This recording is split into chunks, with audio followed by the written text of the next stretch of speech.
आजकल आप लोगों के वास्तु का बड़ी समस्या है। महाराज जी कोई वास्तु दोस्त तो नहीं है घर में बड़ी प्रॉब्लम चल रही है। आपके घर में प्रॉब्लम इसलिए भी चलती है आपके घर में, क्योंकि आपके घर में जिस घर के सामने फ्रंट पर शंख और चक्र बना होता है, या श्रीमन नारायण लिखा होता है, या श्री सीताराम लिखा होता है, या श्री सीताराम या श्री राधे श्याम लिखा होता है, उस घर में कभी नेगेटिविटी प्रवेश नहीं करती, कोई संकट प्रवेश नहीं करता। लेकिन आपके घर में ये कुछ ना लिखा हुआ। पहले के जमाने में घर में पहला चित्र, पहले लोग अपने घरों में चौपाइयां लिखवाते थे। मंगल भवन अमंगल हारी, द्रवहु सुदशरथ अजिर विहारी। मतलब मंगल भवन अमंगल हारी, ये भवन अमंगलों का हरण करने वाला है और मंगलों को बढ़ाने वाला। मंगल का भवन है, अमंगल हारी अमंगल नाश करने वाला है। लेकिन आजकल लोग कुत्तों से सावधान लिखा रहे, तो वहां तो कलयुग घुसेगा ही। इसलिए नया घर, कई लोग नया घर बनवाते हैं, घर के छत में जूता लटका देते हैं। बताओ इतना बड़ा घर लाखों लगा के घर बनवाए और उसकी खोपड़ी में जूता लटका दिया। आप इतना सुंदर श्रृंगार करें पार्टी में जाने के लिए और सब सज धज के फिर आप भी अपने ऊपर एक जूता लटका लें यहाँ, कैसा लगेगा? अच्छा लगेगा? लोग कहते हैं महाराज जी नजरौटा है, नजर ना लगे घर को। अरे मेरी मां, जिनके घर में शंख और चक्र होता है, आप भी अपने घर में शंख चक्र बनवाओ बाहर फ्रंट पे, ताकि आपके घर में प्रवेश करने वाले प्रत्येक व्यक्ति को पहले किसका दर्शन हो? शंख का और चक्र का। जैसे भगवान, देखो ये रखे हैं शंख चक्र, ये देखो ये चक्र है, ये चक्र है, ये शंख है। देखो आप फ्रंट भी भागवत जी पे आप देख रहे हैं, क्यों रखे हैं? ये ऐसे सजाने के लिए नहीं रखे, कारण है इसका कारण ये है कि ये जो चक्र है, ये जैसे भगवान श्री कृष्ण के सुदर्शन चक्र ने सारे दुष्टों का दमन किया, ऐसे ही जब आपके घर में शंख चक्र होगा तो चक्र का अर्थ यही हुआ कि जैसे भगवान ने समस्त दुष्टों का चक्र से दमन कर दिया, उसी प्रकार घर में घुसने वाली हर बुराई का शंख जी हमेशा के लिए, चक्र हमेशा उनका नाश करता रहे। आपके घर में कोई भी नकारात्मकता नेगेटिविटी प्रवेश ना करे, चक्र उन्हें बाहर ही काटते रहे, इसलिए चक्र अंकित किया जाता है। शंख इसलिए अंकित किया जाता है, विजय का उद्घोष है शंख, है ना। शंख इसलिए बजाया जाता है खुशी के लिए, शंखनाद हो गया मतलब विजय हो गई, है ना। विजय का शंख बजाया जाता है, तो जिसके घर में सदा विजय का शंख बजता रहे, खुशियों का शंखनाद होता रहे, तो शंख और चक्र इसलिए घर में अंकित किया जाता है ना। ये शंख चक्र ताकि आप लोग दर्शन करते रहें। जगन्नाथपुरी के मंदिर में जगन्नाथ भगवान, देखो जगन्नाथपुरी के मंदिर में जगन्नाथ जी के मंदिर के ऊपर चक्र रखा हुआ है, आपने कभी गौर किया? जगन्नाथ भगवान के जो मंदिर के ऊपर चक्र है, वह भगवान का सच्ची वाला सुदर्शन चक्र रखा गया है। जब भगवान श्री कृष्ण धरती से जाने लगे अपनी लीला को पूरा करके, तो भगवान ने उस चक्र को वहां स्थापित कर दिया था, अपने चक्र को। उस चक्र के टुकड़े पर बड़े बड़े वैज्ञानिक रिसर्च कर रहे हैं कि किस धातु का है, किसी को अभी उत्तर नहीं मिला। ये जगन्नाथ जी का मंदिर आप टीवी पर देख रहे हैं, वो ध्वजा जो देख रहे हैं, ध्वजा जिस पर बंधी है वह चक्र है, ये जगन्नाथ जी के मंदिर का। तो ये चक्र है। यदि आप मंदिर में भगवान का दर्शन ना कर पाए तो कोई बात नहीं, अपने घर में ध्वजा लगाइएगा। ध्वजा में से झंडा, लाल कलर का झंडा, भगवा कलर का झंडा, झंडा लगाना चाहिए, पीला भी लगा सकते हैं, है ना। झंडा क्यों लगाया जाता है? झंडा ऊंचा रहे हमारा, है तो झंडा इसलिए लगा, हर देश का एक झंडा होता है ना, हमारे देश का तिरंगा है, उसी तरह आपके घर में एक झंडा लहराता रहे, भगवान के नाम का झंडा, ताकि आप जैसे वो झंडा लहरा रहा है उसी तरह आपके जीवन में आपकी खुशियों का भी परचम लहराता रहे, खुशियों का, विजय का, आपकी जय जयकार का परचम। इसलिए घर के ऊपर एक झंडा, पहले वो झंडा भगवान को समर्पित करो, भगवान को स्पर्श कराओ और फिर घर के ऊपर उसे लगाओ। लेकिन आप लोग जूता लटकाते हैं उल्टा,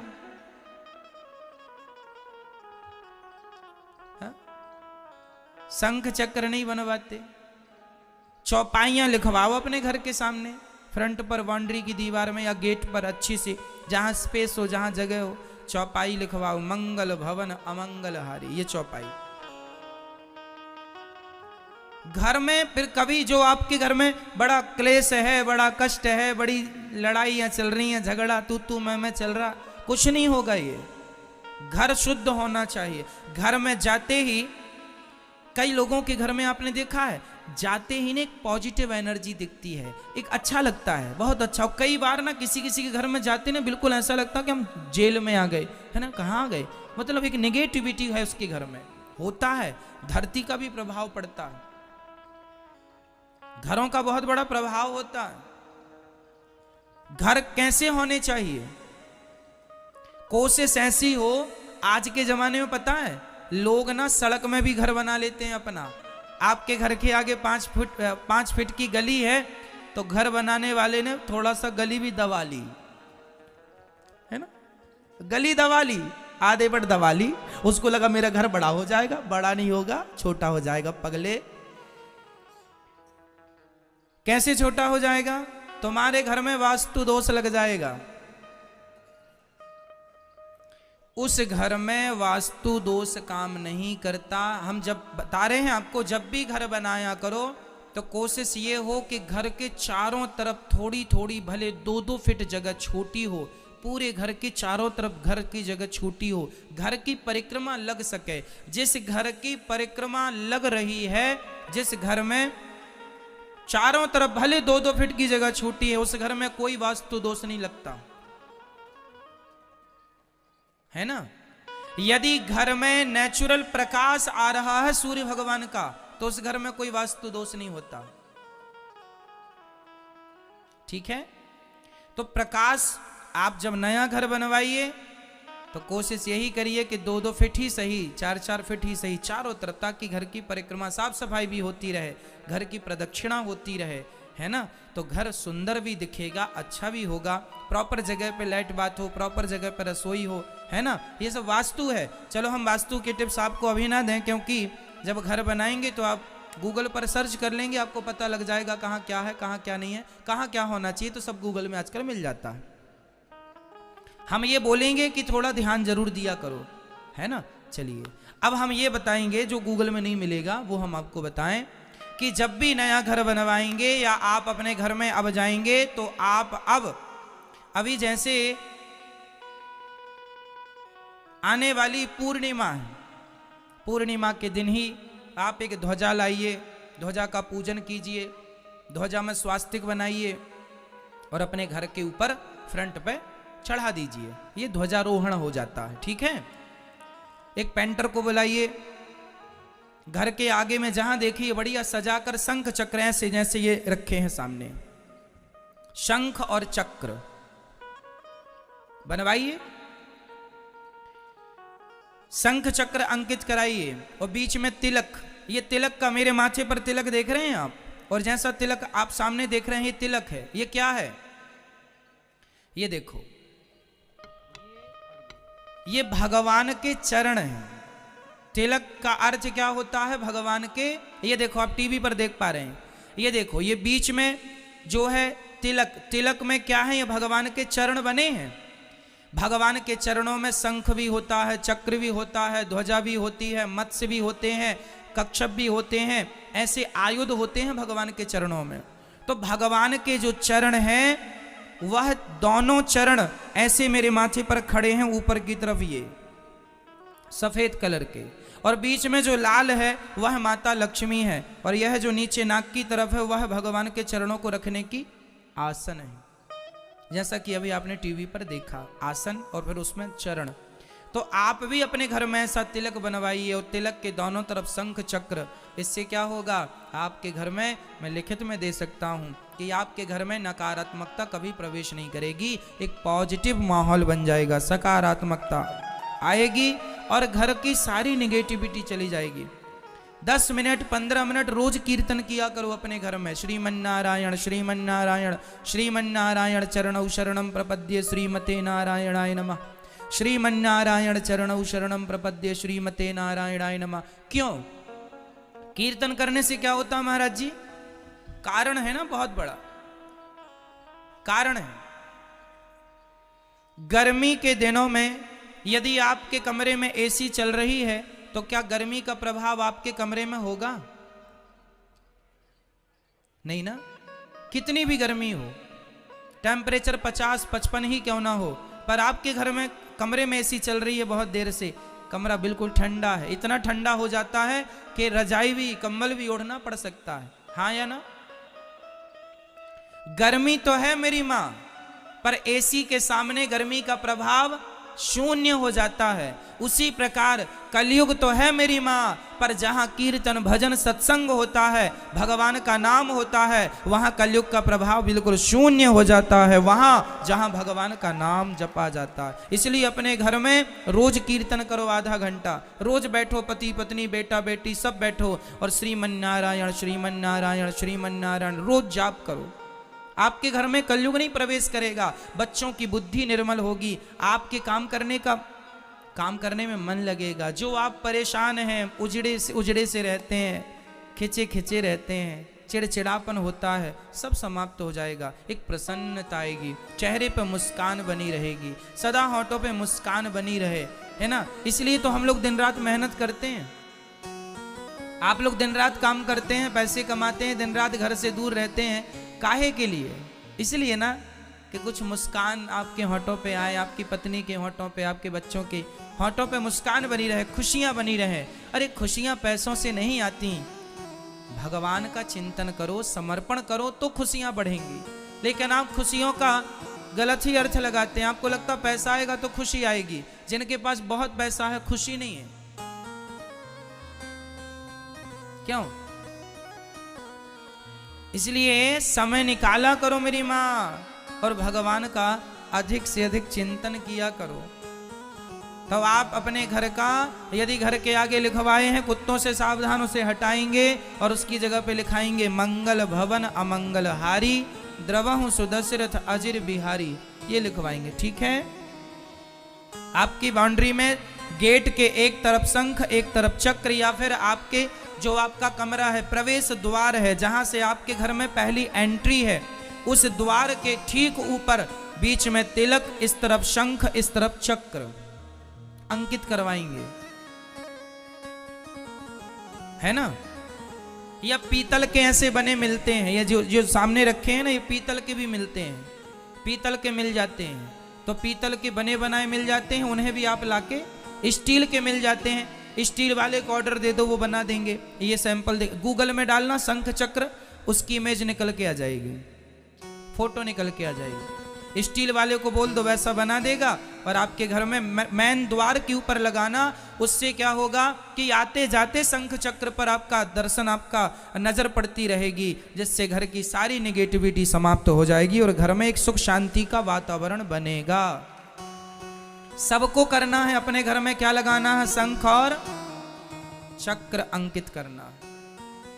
स्टील के भी हो जाता है, पीतल के भी बन जाते हैं। ये ना हो तो पेंटर को बुला के पेंटिंग भी करा सकते हैं शंख चक्र की। बस आपके आते जाते नजर पड़नी चाहिए बस, और नजर पड़े तो प्रणाम करो इस भाव से कि साक्षात भगवान के चरण हैं।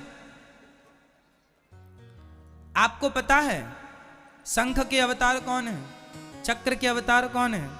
भगवान राम जी जब आए ना, तो भगवान अकेले नहीं आए। बताओ भगवान राम जी किसके अवतार हैं? बोलो किसके? मैया बोलो। हाँ, भगवान श्रीमन नारायण ही राम बने। और लक्ष्मण जी कौन है? कौन है? शेषनाग, शेषावतार लक्ष्मण जी। और भरत जी किसके अवतार हैं? बोलो, भरत जी किसके अवतार हैं? मैया बोलो। भरत जी साक्षात शंख के अवतार हैं। शंख, ये जो शंख मैं बोल रहा हूं, ये शंख, शंख के अवतार भरत जी हैं। और शत्रुघ्न जी किसके अवतार हैं? चक्र के। चक्र जो भगवान का सुदर्शन चक्र है, उस सुदर्शन चक्र का अवतार त्रेता में भगवान के संग हुआ, उन्हें शत्रुघ्न जी कहते हैं। शंख और चक्र। शेषावतार लक्ष्मण जी और भगवान नारायण साक्षात राम जी। राम जी अपने पूरे परिकर के संग आए, पूरा परिकर। तो ये शुभ सूचक, हमारे सनातन धर्म में शंख चक्र तिलक को मंगल सूचक माना जाता है। क्या माना जाता है मेरी मां? मंगल सूचक। जैसे हम लोग स्वास्तिक को मंगल सूचक मानते हैं, ओम को, ओम आ उमा, ओम को मंगल सूचक मानते हैं, ऐसे शंख चक्र भी मंगल सूचक हैं। ये घर में होना अनिवार्य है। आप पीतल के छोटे से ऐसे लेकर इन्हें आप पूजा स्थान पर भी रख सकते हैं। रोज दर्शन करने से भी बुद्धि निर्मल होती है। इनकी पूजा हमारे यहां तो शंख चक्र की आपको पता है, शालिग्राम जी के पास, शालिग्राम जी में शंख चक्र होता है। हमारे पास शालिग्राम जी हैं, उनके पूरे शरीर में चक्र अंकित है। आपको मैं दर्शन करा दूंगा यदि आप मुझे याद दिलाएंगे, सुबह या शाम कभी भी।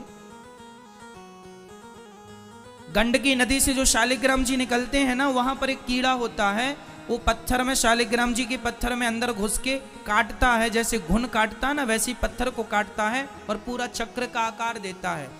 तो हमारे पास शालिग्राम जी हैं, तो दोनों तरफ चक्र बना है और बीच से वो जुड़े हुए हैं। तो एक तरफ वो लक्ष्मी और नारायण, शालिग्राम जी जिसमें दो चक्र होते हैं एक शालिग्राम जी में, वो लक्ष्मी नारायण स्वरूप माने जाते हैं। मेरे पास हैं, ये दास के पास हैं। मैं आपको, आप आएंगे तो दर्शन कराऊंगा यदि आपकी जिज्ञासा होगी तो। हमारे पास शालिग्राम जी हैं, उनके दोनों तरफ चक्र बना हुआ है। अंदर एक ही शालिग्राम जी में दो चक्र बने हैं और दोनों चक्र एक दूसरे से जुड़े हैं ऐसे, तो वो लक्ष्मी नारायण माने जाते हैं। और उनमें एक जगन्नाथ जी भी हैं। जगन्नाथ जी का भी स्वरूप बना हुआ, आप ध्यान से देखेंगे तो आपको ऐसा लगेगा कि जगन्नाथ जी ही बैठे हैं। तो शालिग्राम भगवान में चक्र होता है। सारे शालिग्राम भगवान जी चक्रधर नहीं है, पर भगवान तो भगवान है। किन्हीं किन्हीं में शालिग्राम जी अंकित होता है, जिन्हें हम देख सकते हैं। बाकी भगवान तो भगवान है, सब में वही है, पर जिन्हें हम देख सकते हैं वो भी हम आपको आपकी जिज्ञासा पर दिखा सकते। ठीक है, तो चक्र की बड़ी महिमा है, इसलिए हमने आपको चक्र की महिमा इतनी देर सुनाई। भगवान बिना चक्र के नहीं रहते, बड़ा प्रेम करते हैं चक्र से। यह भगवान के आयुध हैं, परिकर है यह भगवान का, शंख चक्र। जिस मंदिर में शंख नहीं है वो मंदिर शंख के बिना अधूरा है। जिस मंदिर में चक्र नहीं है